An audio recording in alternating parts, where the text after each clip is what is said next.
2023 was a great year for comics, especially in how this year built on the stories I loved so much in 2022. Mark Waid and Dan Mora further cemented Batman Superman World's Finest as the quintessential superhero book. From finally seeing what really happened during Supergirl and Robin's awkward date to the retcon first team-up of Supes and Bats, this comic is hands down the most joyful and consistently entertaining comic series of the year. It is full of hope and wonder, just like comics are supposed to be. And then we have Batman's solo title, which was interesting. After Failsafe, Red Mask, and Night Terrors, Batman continues his descent into self-destruction. I like the addition of the new robot hand, and that his internal fight between Bruce and the Batman continues to spiral, especially through Selina's Gotham War arc.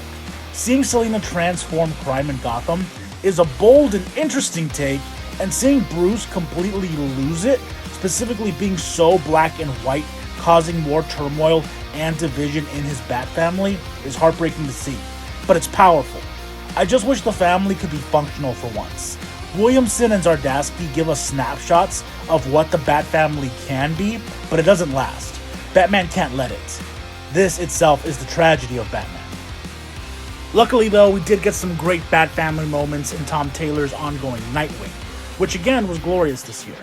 From the dawn of DC and the importance placed onto Nightwing from the start, to his leadership of the Titans, Nightwing continued to have a great 2023.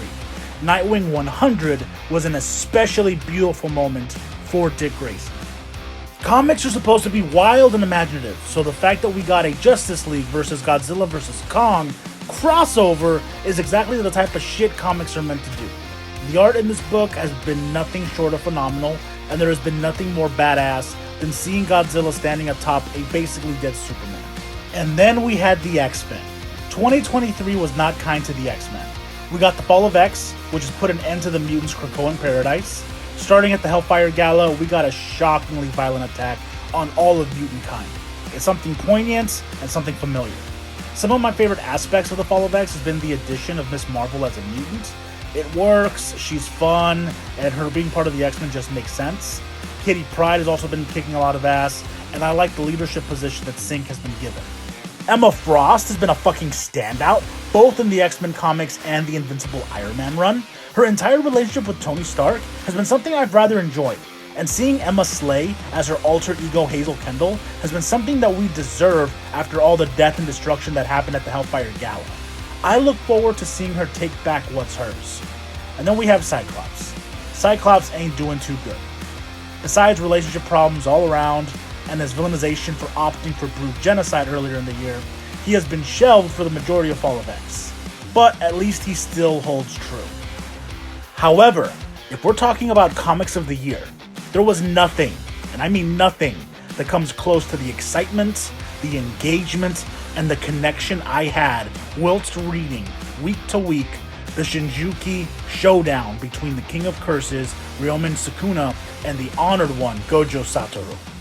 It now feels like a fever dream, a where were you when it happened event. The Gojo gaggers and the Sukuna defenders talk about hype. It was a once-in-a-lifetime event for the Jujutsu Kaisen fanbase. A battle between the greatest. An arc filled with explosive action, exhilarating swerves, and shattering of expectations. I was fully immersed each week as I watched Gojo perform miracle after miracle. And I wasn't the only one. This is probably the most fun the fanbase has ever had. The memes, the edits, the agendas. If you weren't in on the memes and jokes during those times, the Fraud Kuna agenda and the lime green memes, the when I catch you gay gay and the I will win jokes, then I do feel bad for what somebody might have missed out on. This is the kind of engagement you want from a fan base, and why anime and manga fans are so hardcore. I'm truly blessed to have been there in real time with real people. This was something else.